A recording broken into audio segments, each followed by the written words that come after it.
Work permit कितनी किस्म का होता है, किस चीज़ का हो सकता है वर्क परमिट, इसकी सारी इन्फॉर्मेशन हमें होनी बहुत ज़रूरी है ताकि हम किसी भी जो है ना वो धोखे फ्रॉड से हम बच सकें। क्योंकि पाकिस्तान में, इंडिया में, पूरी दुनिया में मतलब इस तरह है कि वर्क परमिट के हवाले से बहुत ज़्यादा लोगों के साथ फ्रॉड और धोखा होता है। तो आज सारी डिस्कशन इसी के बारे में होगी कि किस किस चीज़ का वर्क परमिट हो सकता है और कौन सा ओरिजिनल वर्क परमिट है, कितनी उनकी सैलरीज हो सकती हैं, तो जेन्युइन काम कौन सा होता है और फ्रॉड कौन सा होता है। लेकिन उससे पहले आप लोगों से ये रिक्वेस्ट है, प्लीज़ चैनल को सब्सक्राइब कर दें, बेल आइकन को प्रेस कर दें, लाइक शेयर और कमेंट ज़रूर कर दें। Thank you. वर्क परमिट जो होते हैं वो दो टाइप्स के होते हैं, एक होता है क्रिटिकल परमिट और एक होता है आपका जनरल परमिट। तो पहले क्रिटिकल की बात कर लेते हैं। क्रिटिकल परमिट जो होता है वो मिलता है 2 साल के लिए, ठीक है। 2 साल के बाद जो है ना वो आप आज़ाद होते हैं। आप किसी भी, वो कोई भी आपकी फ्रेंचाइज होती है, कोई भी इंस्टीट्यूट आपका परमिट निकलवाता है, 2 साल के बाद आप फ्री हैं उससे। वो आपको मिलती है स्टैम्प 2, और 2 साल के बाद फिर आपको, जब आप अप्लाई करते हैं तो फिर वो आपका कन्वर्ट हो जाता है स्टैम्प 4 में। जब 4 में हो जाता है, 2 साल कंप्लीट करने के बाद, आपका टैक्स ईच एंड एवरीथिंग करने के बाद, तो फिर आप आज़ाद होते हैं। फिर आप बेशक यहाँ उस इंस्टीट्यूट के साथ जिसने आपका परमिट निकलवाया हो, आप काम करें या ना करें, वो आप आज़ाद हैं, कोई मसला नहीं है उसमें, ठीक है। तो लेकिन 2 साल आप बाउंड होते हैं, आपने काम करना है, इसको कहते हैं क्रिटिकल परमिट।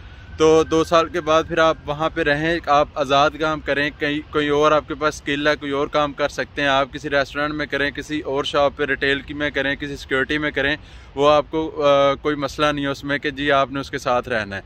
ये होता है क्रिटिकल परमिट। दूसरा हमारा होता है जनरल परमिट, जो कि आपको 5 साल के लिए एक जगह पे रहना पड़ता है। असल जो फ्रॉड होते हैं वो जनरल परमिट पे ही होते हैं। लोग कहते हैं जी इस चीज़ का जो है ना परमिट आपका निकल रहा है, तो आपको इस तरह वहाँ पे अकोमोडेशन होगी, आपकी सैलरी होगी, आपका खाना पीना होगा, इस तरह सारा होता है। मैं भी जब पाकिस्तान में था तो कुछ भी नहीं, बस ये होता था कि जी पता है परमिट। लेकिन यहाँ पे जब आया तो फिर पता चला कि परमिट कौन सा होता है, इसकी असल परमिट कौन सा होता है, किस किस चीज़ का निकल सकता है परमिट।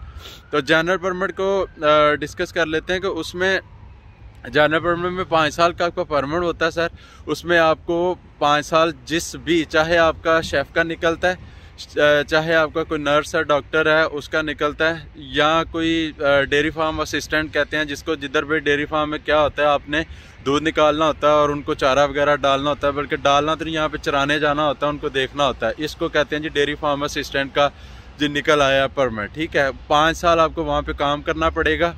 वहाँ पे आपको जो सैलरी आपकी होगी वो आपको बता देंगे सारा, और उसी के 5 साल में आपने टैक्स भी देना है, सारा कुछ आप उसका कंप्लीट करेंगे प्रोसीजर जो भी उसका होगा। आप 5 साल कहीं नहीं जा सकते, आप बाउंड होंगे उसमें, ठीक है। अगर आपको छुट्टी भी जाना तो उनकी परमिशन से जाना होगा।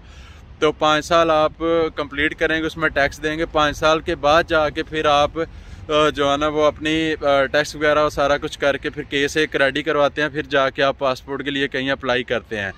तो ये जनरल परमिट होता है। तो उसमें जो आपने पासपोर्ट के लिए अप्लाई करना होता है, उसमें फिर पासपोर्ट आपको मिलते मिलते 2 से 2.5 साल लग जाते हैं। तो ये सारा प्रोसीजर जो होता है पासपोर्ट तक पहुंचने का, ये 7 से 8 साल लग जाते हैं आपको। तो बात इसमें जो मेन डिस्कस करने वाली ये है कि भाई परमिट यहाँ पे सिर्फ एक, मैंने जब यहाँ पे आया हूँ, जो मुझे यहाँ पे पता है, परमिट यहाँ पे सिर्फ और सिर्फ शेफ़ का परमिट है।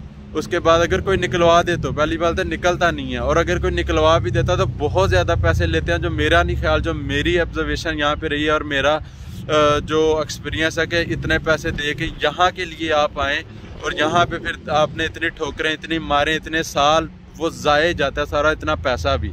जो यहाँ पे जो मांगते हैं वो कम से कम 30 से 35 लाख आपका मांगते हैं, ठीक है। उसके बाद जो परमिट होता है वो होता है डेयरी फार्म असिस्टेंट का, आपको बताया। उसके बाद डॉक्टर, नर्स और ये, या आईटी का कोई निकल सकता है जो कि एजुकेशनल डिपार्टमेंट से होता है। उसमें थोड़ी हकीकत होती है, उसमें फ़्रॉड भी कम होते हैं। फ़्रॉड ज़्यादातर होते हैं जो हम शॉर्टकट मारने की करते हैं, हमें पता नहीं होता और हम कहते हैं कि बस जी बस निकल आए, हम वहाँ पे जाके कर लेंगे।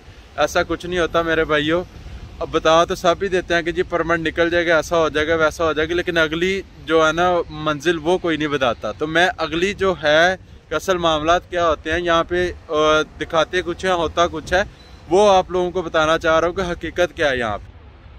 और ये जो एजेंट आपको कहते हैं ना कि जी आपको वहाँ पे खाना भी मिल रहा है, आपको रिहाइश भी मिल रही है, उसके बाद आपकी आने जाने का, भाई ये सारा झूठ होता है। ऐसा कुछ नहीं होता किसी परमिट में।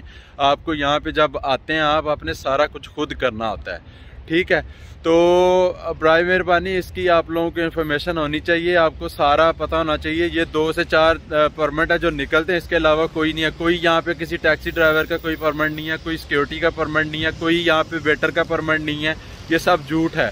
अगर ऐसा हो तो हर स्टूडेंट यहाँ पे अपने 4-5 साल करने के बाद अपना परमिट ना निकलवा ले, भाई ऐसा होता नहीं है। यहाँ पे ज्यादातर जॉब्स देते हैं सिर्फ, ठीक है। वो कहते हैं आपकी जॉब है, वो भी उसके पास जिसके पास स्टैम्प 4 होती है, स्टैम्प 4 नहीं सॉरी, वो तो एक कंप्लीट है, जिसके पास 1G होती है, यानी कि मास्टर करने के बाद 1G होती है, 2 साल का वीज़ा होता है। वो कहते हैं 2 साल आप काम करें, उसके बाद आप जा सकते हैं, हम आपको आगे आपका परमिट या आपको रीन्यू या पासपोर्ट या स्टैम्प 4 नहीं दे सकते। यहाँ पे रह के लोग नहीं कर सकते। यकीन करें कि लोग वापस चले जाते हैं, वीज़ा नहीं लगता, उनका परमिट नहीं निकलता। तो यार आप लोग तो फिर वहाँ से होते हैं और फिर आप लोग वहाँ से लोगों से फ्रॉड करवा लेते हैं कि जी हमें निकल आएगा। ऐसा नहीं होता मेरा भाई।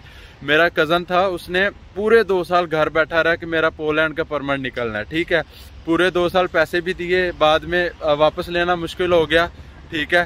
तो फ्रॉड हो गया, टाइम ज़ाया हो गया, 2 साल पीछे चला गया। वो अगर आ भी जाता तो ये जो क्या होता, उसकी ज़्यादा से ज़्यादा 500 यूरो सैलरी होनी थी। 500 यूरो कितना बनता है? 1 लाख रुपया। 1 लाख में वो क्या करता? अगर 1 लाख यहाँ पे आके कमाना, यहाँ पे जितने आवर्स होते हैं, जितना काम करना होता है, तो बंदा कहता कि यार इससे मैं बेहतर था कि वहाँ पे 50,000 कमा लेता, तो वो ठीक था। तो परमिट के हवाले से बताने का ये है कि कोई भी आपको अगर इस तरह का कहता है तो मेरा भाई उसकी पूरी इन्वेस्टिगेशन करें। तो उससे बेहतर ये है कि आप लोग मैं ये तो कह रहा हूँ कि ये ना करें, लेकिन फिर अगर कोई कहे कि जी अगर ये नहीं करना, हम ना निकलवाएं, तो आना भी है हमने, तो फिर क्या बेहतर है? फिर ये बेहतर है कि सर आप अपना शेंजन वीज़ा लें, सबसे बेहतरीन है। शेंजन वीज़े के क्या साथ होता है कि आपको काफ़ी सारी कंट्रीज़ की एंट्री फ्री होती है आपकी एक वीज़े पे। तो आप आके 6 महीने का शेंजन वीज़ा होता है, आप सर आके देख सकते हैं, रह के आप लोगों से मिल के आपको खुद कोई ना कोई सेटलमेंट हो जाए तो आप यहाँ पे कर सकते हैं। आपका एक स्टेटमेंट चाहिए होती है, उसमें सिर्फ एजेंट काफ़ी सारे हैं। मैं तो सियालकोट में जो है ना एजेंट के थ्रू आया था, तो उसकी डिस्क्रिप्शन में मैं दे दूंगा डिटेल्स, नंबर वगैरह भी आप कॉल करके भी पूछ सकते हैं। तो वो करते हैं ये वाले काम।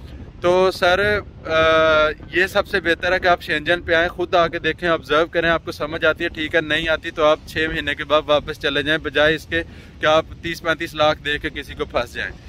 तो ये एक शॉर्ट सी इन्फॉर्मेशन थी जो आपके साथ मैंने शेयर की है। होप्स हो कि आपको पसंद आई होगी। तो मुझे दीजिए इजाज़त, अपना बहुत सारा ख्याल रखिएगा, अपनी दुआओं में याद रखिएगा। अल्लाह हाफिज़।